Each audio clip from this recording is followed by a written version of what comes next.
A listener production. Hey, it's Antoinette Lattouf. This is the Weekend Briefing, where we hit pause on the headlines and I get to zoom in on someone's life and work. Author and journalist Tim Elliott has lived a life of both privilege and pain. He's grateful for the many blessings that have come from his family, his career, and the opportunities afforded to him in life. But his story is also shattered by hardship and the loss of his father to suicide. That mix of light and dark has really sharpened his empathy and shaped the way he tells stories. It's in his writing over the past 2 decades with Good Weekend magazine, and it also frames his latest deep dive into one of Australia's most notorious prison escapees. Today I get to know more about Tim's own life and how he makes sense of the complicated lives of others. And a trigger warning, we do talk about mental health and suicide.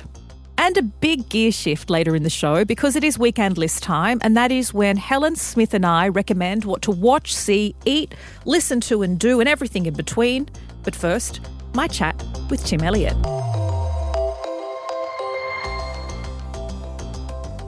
Tim, welcome to the Weekend Briefing. Hello, thanks for having me on. So you grew up the youngest of 4. Yeah. In a pretty picturesque and lovely family in the 1970s. There were beaches, a father who was a surgeon. He once wore the Wallaby jersey, a stay-at-home mum. When did the cracks start to show in family life and your father's health? Probably really when I was really young. So probably, for as long as I could remember, actually. My first memories were him kind of going a bit off the beam.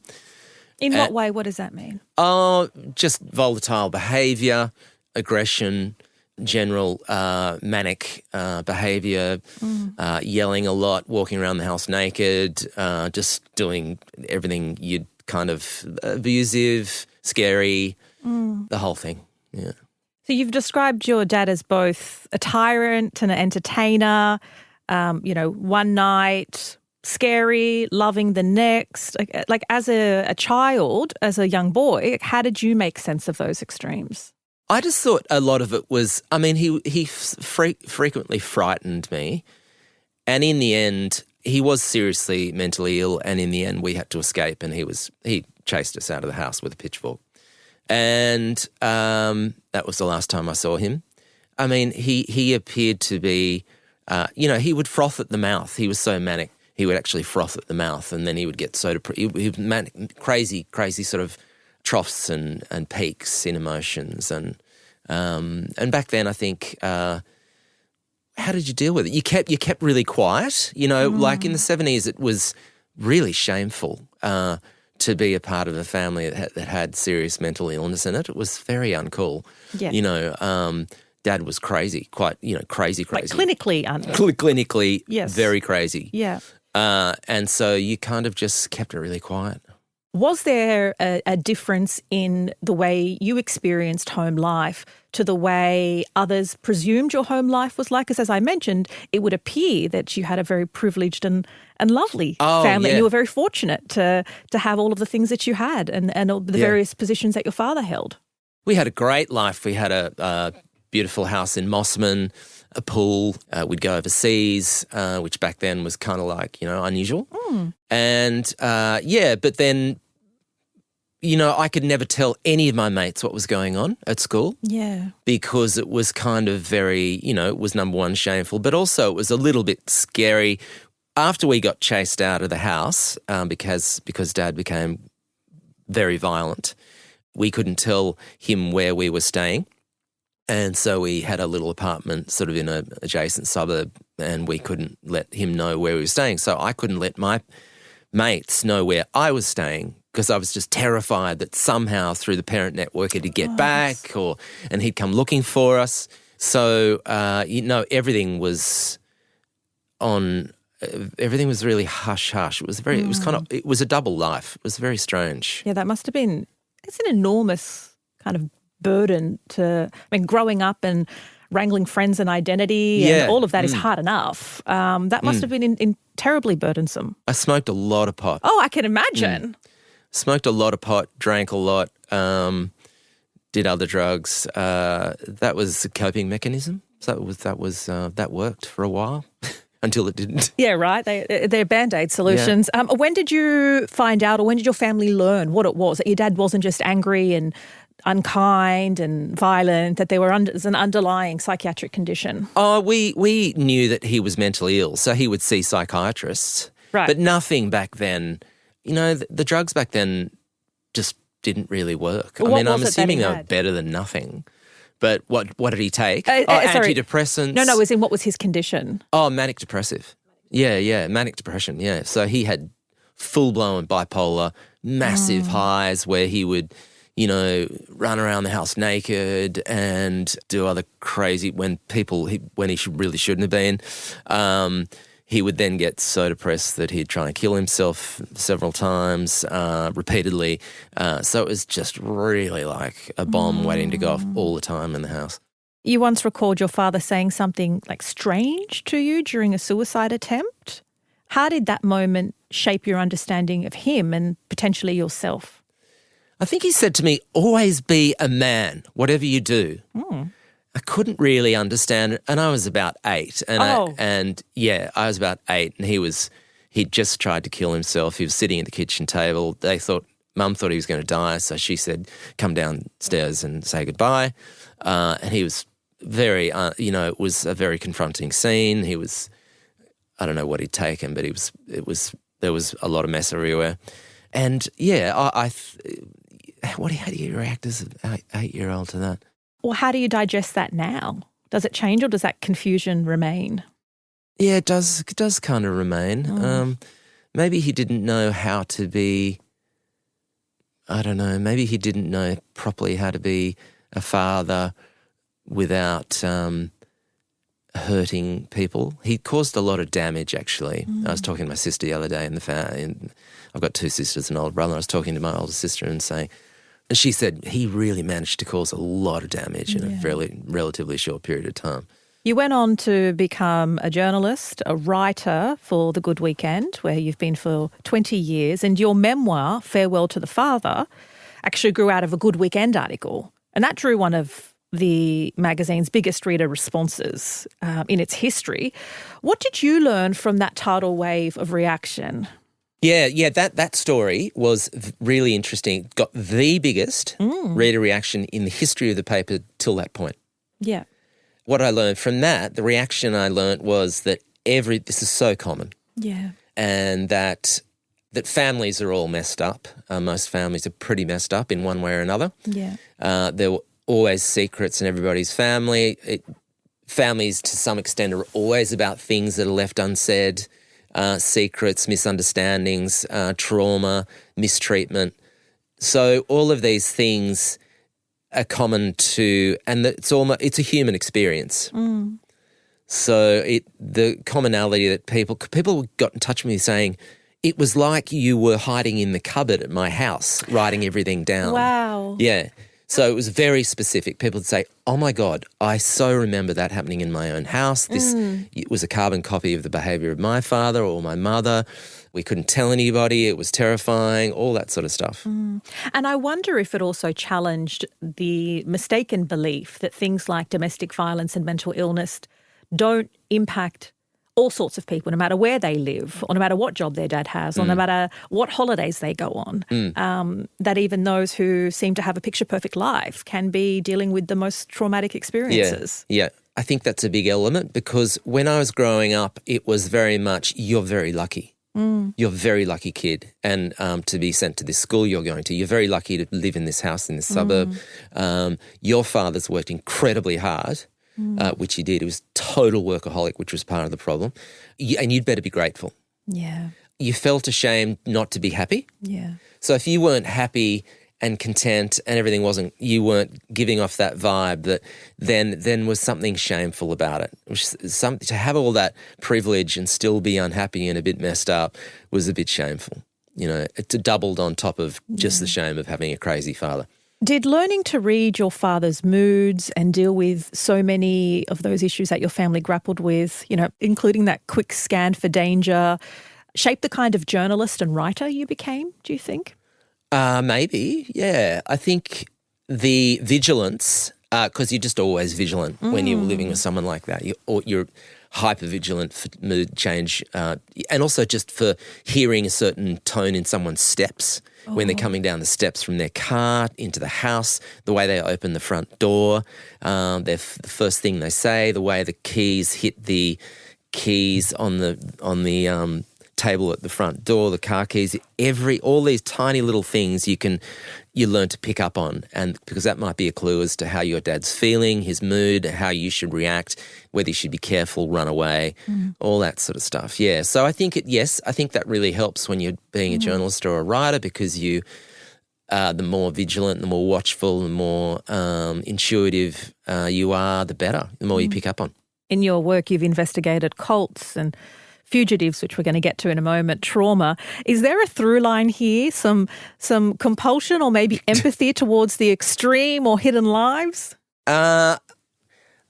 Yeah, I think conflict is always really interesting. Like I think conflict, I'm not talking about a war necessarily or people violently reacting to one another, but emotional disturbance, conflict in that way, misunderstandings, they provide a lot of energy in any narrative, and they expose people for who they are sometimes, for better or worse. So conflict and tension, I enjoy looking at that and seeing what that does to people. Yeah. In your latest project, you have investigated a jailbreak, and we are going to unpack that podcast series in just a moment. But I want to talk about true crime generally, because there's something about it that just makes audiences go berserk. They can't get enough of it. Yeah. What do you think it is about true crime that makes people just lap it up? Such a good question, because I absolutely devour it. Yeah, you're not alone. A lot of Aussies do. You know, like I just watch Netflix series after Netflix series about these terrible murders and kidnappings, and I think, I was watching one last night and about a woman inevitably who goes missing and her husband becomes the suspect. And I think it's what is it about it? I was looking at the man in this series who increasingly through the series you get to learn to know is probably the guy who did it, and it's her husband, which obviously... was it him? I don't know yet, but I'm assuming it is, because that's the way it's heading. Although these things are always great because they have fantastic twists. Exactly. I mean, statistically, it's the partner, the former partner, it's the partner, but that's not very entertaining if it just turns out being him. Yeah, I mean, if there's a great twist, obviously and usually these shows, the ones that make it bigger, are wonderful storytelling, apart from anything else. I mean, they're really, if you had really crappy average storytelling, it's kind of like, so what? But so many of these true crime docos series are really, really well made, and the standard of storytelling is brilliant. Great characters, great narrative, pacing. It's just fantastic. And as a writer and a storyteller, I love it. I just look at how did they do this? How did they make that work? And the labour that goes into good storytelling is incredible. But I think to get back to why they're so fascinating, human nature, you're wondering, I think people assume other people are quite good, have internalized certain morals. And when it turns out that people who appear to be normal and moral aren't, then you're kind of like, it's really intriguing. How did that happen? Yeah. What goes on inside that person's head raises a lot of questions. Well, you have entered into the foray of true crime podcasting. So let's talk about Darko Desic, the man who hacksawed his way out of Grafton Prison and lived on the run for 3 decades. This story is wild. When did you first learn about him? I read in 2021 his story when it hit the news, like just the general news, newspapers, TV. This man had turned up to DY police stations, a random guy, and announced that he had escaped from jail 30 years before and he was handing himself in. So this made huge news. Everyone was like, what the hell is this guy? What's his story? And then it came out that he had cut his way out of his cell with a hacksaw and bolt cutters. He'd escaped from jail. So, I mean, obviously that's an incredible story because it sounds like something out of Count of Monte Cristo or something. What is that movie when someone used there's a Hollywood movie, Shawshank Redemption. Yeah, Shawshank Redemption. So actually there's a lot of parallels to this because as it happens, Darko buried a lot of money, gold and opals in the dirt, in the sand, in Palm Beach, which he was going to use to survive when he got out of jail. Anyway. I reckon he watched Shawshank Redemption and took some notes. Yeah, perhaps he did. Yes, he's a very smart guy and very determined. So not only is this story wild and fascinating, so was his so-called capture, because it wasn't really a capture. Let's just take a listen. And so the duty officers make what will most likely be the easiest arrest of their careers. So they took my fingerprints, took them 2-3 hours. Then other people came, even inspector, and the cop said, "Wow, you've done well. Honest to God truth." And they look at me all like this. What you fucking done? What had he fucking done? What had he done? Darko came out to Australia in the late 80s and he wanted to make it rich. He was living on Sydney's northern beaches, a lot of big houses, a lot of luxe lifestyle. And he thought, I want to live that. I want to have that. And he was a very hard worker, worked as a storeman and a labourer, but he got into dealing weed. And he figured out he could make a lot of money, hundreds of thousands of dollars in no time at all growing weed. So he began growing lots of dope. Okay.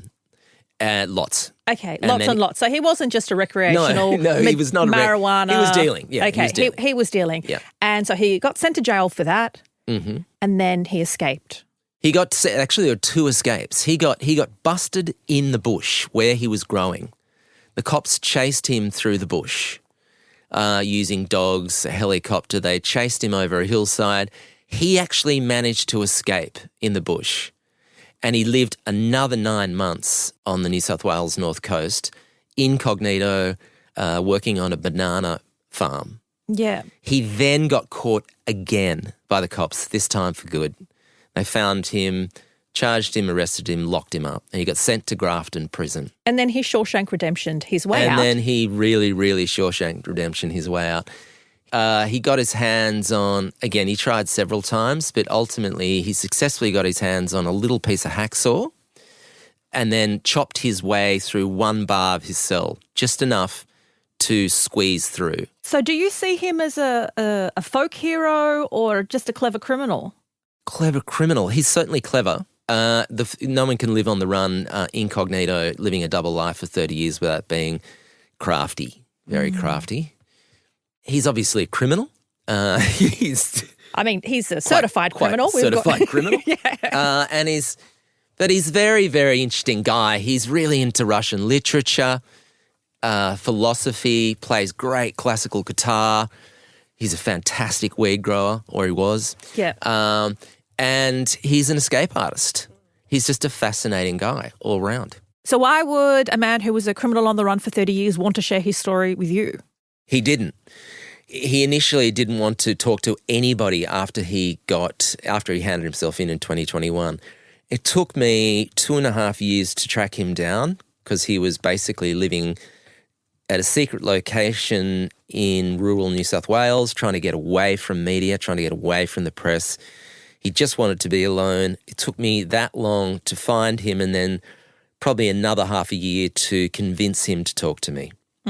And finally he said, okay. He looked at my work with Good Weekend and my books, and I think he said, okay, I can kind of trust him. This guy's dealt with a few dodgy people. Yeah, dodgy people. He's had a hard life too in a different way. Yeah, so he said, come and meet me, gave me the address in the country. I went and we sat down for several weekends in a row together.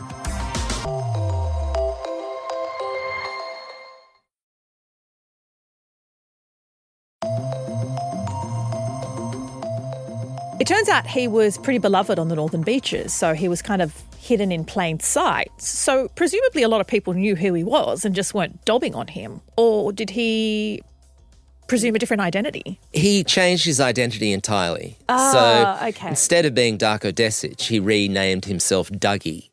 Dougie, the local handyman. Okay. So he reinvented himself entirely.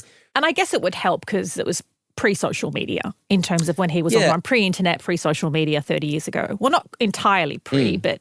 he straddles that period. So in the beginning, yes, he reinvented himself, and it was pretty hard to find. Yes, it would have been pretty hard to find out past his story and find out what was true and what wasn't, because it was a pre-internet era. It was very hard for him, though. I mean, people really liked him because he was a really generous, hard-working guy. He was also they were drawn to him because I think he was slightly mysterious. He had a heavy accent. People would say, "Where are you from?" And he'd say, "Oh, Croatia, and I just do a little bit of this, a little bit of that, The truth is you can be a little bit broad and vague in terms of where you come from the Balkans, because the borders just kept changing. So, as I understand, he was born in the former Yugoslav, which no longer exists, which I think was the Czech Republic at some time, and it is now Croatia. So that air of, mysterious may have actually worked for him, because at the time you really couldn't spot necessarily where someone was from in Eastern Europe. Yeah, people were, in Australia, I think they saw that there was a war going on in the early to mid-90s there, and they were like, oh, it's terrible. But they didn't put it together with Darko. They just thought he was some mysterious, eccentric, Central European guy who worked hard and fixed your computers. He was a computer whiz, by the way, in the early days of computers, just brilliant. He was a Hapkido black belt. Taught kids in the suburb martial arts. He was just a beloved guy. And I'm not going to share why it was he handed himself back in and what happened then, because people can go and listen to Secrets We Keep Jailbreak. There was something, though, that caught my attention that Desic said. He says, this is my story. There's a few twists and turns, but this is all true. Like, how much can we trust the truth in the word of convicted weed dealer who escaped prison twice? Yeah. How much? Well, as a journalist, you figure out ways of corroborating stories. You look at police records, police reports from the time. You look at his judgment in court when he was sentenced, police transcripts at the time. Then you go through and talk to people who knew him at the time. Yeah. And they say, the police documents clearly show that, one, he was arrested for growing a lot of weed up the North Coast. That, two, he did escape police on the first instance, ran through the bush and managed to get away. Okay. 3, he was caught, arrested, jailed, and that, yes, he cut his way out of the jail cell using a hacksaw and bolt cutters. That's all police. That's all clear. They've admitted that. And it was embarrassing. It's even more amazing because it was very embarrassing for a prisoner to escape from jail, Grafton Jail, using a hacksaw and bolt cutters. And the story all stacks up. If someone tried a jailbreak today with CCTV on every corner and facial recognition, do you think they could actually get away with it? I don't know. I don't think they could. Yeah. I don't think that they could do it the way he did it. Whether you could do it. Well, I certainly haven't come across an escape story like this in the last 30 years in prisons. People do escape from prison. They do. I guess. I've seen some, there are those minimal security prisons, and I think I'm part of reintegrating into society before release. They're out on a farm or whatever, and they may get out and then they find them pretty fast. He was out he got release onto the farm, not day release. He was allowed onto the farm. Okay. Which was itself enclosed by a pretty full-on hurricane fence perimeter. That's what he used the bolt cutters to cut through. The cleverness of the way he did it was to convince people to help him, pick him up on the outside. Yeah. He paid for transport, all these little things you don't think about that you're going to need if you escape from jail to make it work. Yeah. He figured it out before he escaped. Finally, why should people care about Secrets We Keep Jailbreak? Beyond the drama of the hacksaws, what does the story tell us about either freedom or craftiness or the lengths people can go to, reinvent themselves? I think it speaks to all of what you just described. So it speaks to people's desire for freedom at any cost, which is these days I think is particularly attractive because everyone's working. Everyone has responsibilities, whether it be to their family, to their boss, day-to-day stuff. The idea of breaking out and leading a completely different life under the radar, making it up as you go along, even though that would be incredibly hard, and it is hard, it's very attractive. Like there's something incredibly romantic about that. Whether that's the reality is another question, but that's an incredibly alluring concept. Secondly, I think that the whole idea of not being told what to do, not being squeezed into a box is very attractive as well. So Darko just wouldn't be told. It was like, you're going to spend this time in jail. And he's like, no, I'm not. I'm not going to, I'm going to show you I'm not going to spend this time in jail. So there's that kind of like flipping the bird to authority, which is very... Very appealing. Yeah, very appealing in itself, yeah. It's been a pleasure chatting with you. Thanks so much for having me on. That was Tim Elliott, and you can check out Secrets We Keep Jailbreak wherever you get your podcasts from. And if this chat has brought up anything for you that you need help processing, the number for Lifeline is 13 11 14. It's Weekend List time. It's where Helen Smith and I sit down and swap notes, what we've been watching, reading, consuming, what we liked and what we recommend. I got to say this week, Helen, it was a little bit harder for me to come up with things. Yeah. How have you been? Have you been laying on the floor lately? Yeah. Any grounding? Oh, my God, laying on the floor. Yeah, so I lay on the floor when I feel very overwhelmed and I try and breathe. And yes, so I have been doing some of that because as many of our listeners may have noticed, I was back in court this week. Hopefully it's the last time I have to be in federal court in Lattouf v ABC. Hopefully it's the last time I have to be in court. The too long didn't read version is it's the penalty hearing. It's where the court determines how much the ABC needs to pay as sort of like a fine as an employer for breaking the law. Ugh, it's done. So, yes, there was much laying on the floor. But what do you recommend? Well, apart from laying on the floor, which we love and our listeners love too, my first recommendation is the Thursday Murder Club on Netflix. It's new. It's just come out, I think, in the past week or so. It's so good. I sat down with one of my housemates and we just binged the whole thing. Like, obviously, it's a movie, but I feel like you don't watch movies these days. They're so long. But it was amazing. It starred some icons. So I'm talking it stars Helen Mirren, Pierce Brosnan, just to name a few, but it's set in an assisted living community and it's not just any bloody, retirement home. It's a castle. They're living in this insane castle and it's these 4 retirees that spend their time solving murder cases as their Thursday Murder Club.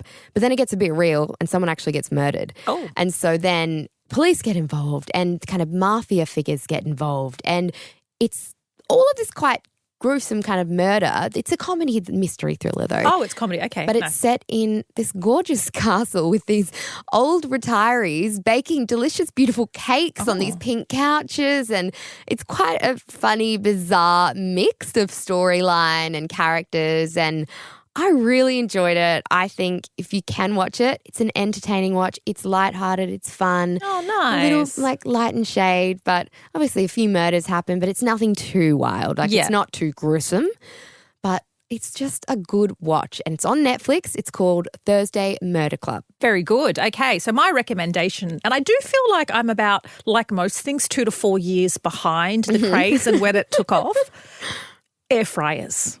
Do you have an air fryer? I've recommended stuff we cook in air fryers. Yeah, but have you recommended the air fryer itself? No, because no need. Well, I'm back to step 1. I told you I'm 2 to 4 years behind every trend. Yeah, this is okay. This popped off, air fryers popped off in COVID times. Okay, so right. A pretty solid timeline you've got there, yeah.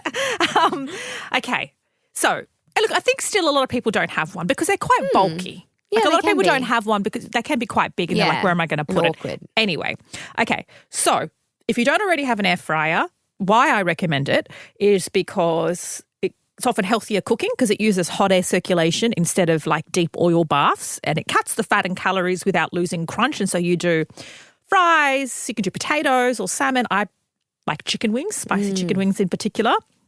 The speed, it heats up fast and cooks quicker than a conventional oven. And I find it pretty easy to clean up. There is a big price range for where you buy them. I know you're looking at me with so much judgment in my eyes. You'd be like, I've literally been talking about these for 2 years, Antoinette. It's so funny that you're just discovering this now. Listen, better late than never. I've come to the party. So you can get one at Big W for like $70. They do go up to like $300 if you want a fancy one from Harvey Norman or whatever. But my main recommendation is look out because Aldi often has them. They bring them through. Special buys. Yeah, in the special buys, which we have spoken about before. And I generally find the quality whenever Aldi brings in their special buys to be quite good. Yeah. So for those of you who don't yet have an air fryer or who are not judging me for being so slow, I do recommend getting an air fryer. That is my recommendation. I love that. I'm glad you're here. You've made it. My next recommendation, you actually can cook in an air fryer. Oh, there you go. But I think for this one, though, if you want to do it in a bulk for entertaining, which is what I'm going to recommend, do it in the oven. Okay. So what it is, crispy potato chips, but you're using potato gems. Oh, yeah. So you heat up the potato gems, then you put them on a lined baking tray. Make sure it's lined. What do you mean, like frozen potato gems? Yeah. Oh, okay. Frozen potato gems. Right. Heat them up in the microwave or whatever. Just make them soft. Oh. Put them on your oven tray. Make sure it's lined or has oil or something. Then grab a cup, smash them all so they're really thin onto the oven tray. So you smash them all. They're a nice thin layer. Pop them in the oven. They'll go all crispy. Yeah. And then take them out and you've got these thin little potato chip kind of things that are hot and warm. And if you're entertaining. Like a hash brown? Kind of like a hash brown, but they're so thin. They're not like a big, like okay. you crisp them down. Okay. Like they're a chip. Yeah. And then if you want to make it posh. Yeah. What I So do. far it's sounding very So posh. Oh, God. Hey, you just discovered air fryers. You can hush. If you want to make your potato gem chips nice and posh, grab some pomegranate seeds and then you can make a cucumbery dip. You can either make it yourself or just get tzatziki or get, I want a thick, chunky dip, though, that you're making. Add your own cucumbers to it, or you can do avo or guac or something. Oh, and they use this crispy potato. Use those crispy things as chips and you can sprinkle pomegranate seeds on top and it's so yummy and it just looks really nice. Oh, okay. There you go. I like that. Very good. Okay, so my final recommendation, this might seem a little strange, which is very, very on brand. It is Father's Day this weekend. Oh. So my recommendation is one act of kindness for somebody. Reach out to somebody who's either lost their father, doesn't have a father in their life because they are in a same-sex household or a single-parent household. Just take a moment to reach out to one person, think of them or celebrate them. And so I have a friend who celebrates her mum for Father's Day and her mum for Mother's Day because her father has never been in her life for reasons that are complex I don't want to get into. And, where I'm super grateful that I have my father who's wonderful. I mean, problematic in some ways, but on the whole, wonderful. My father-in-law, I have my husband. So there are all these like male father figures around me who I celebrate. And then it was brought to my attention gently one time by a friend who was like, this is really hard for me. Yeah. And it's not necessarily because their father is dead, and which is obviously very terrible, but it could be so much more complex. And I think 100%. we now know how diverse and complex families are. And just take a moment to, just to say something nice, one act of kindness. I really like that and I agree. I think Father's Day, Mother's Day, all of those days that are meant to celebrate a traditional kind of nuclear family style thing, I guess. They have changed a lot and I think it's so important to remember that and step back and reflect on that and also, just celebrate your loved ones, the people in your life that are there and that are like those figures. So I love that and that was made my hash brown. Well, not that hash brown, made my potato thing sound your fake hash browns. Yes, and then you come in with that wholesome, lovely thing. Great one. But that is a really lovely recommendation that I am going to do as well. Very good. Okay, that is it for this week. Thank you so much. It's always a pleasure and a privilege keeping you company over the weekend. If you enjoyed this episode, we really enjoy reading your comments. So do leave a comment, rate and review, share it with someone you think might love it too. But that is it from me. I will be back next weekend. The briefing team will be back on Monday with news and a fascinating deep dive straight to your headphones. Take care of yourself.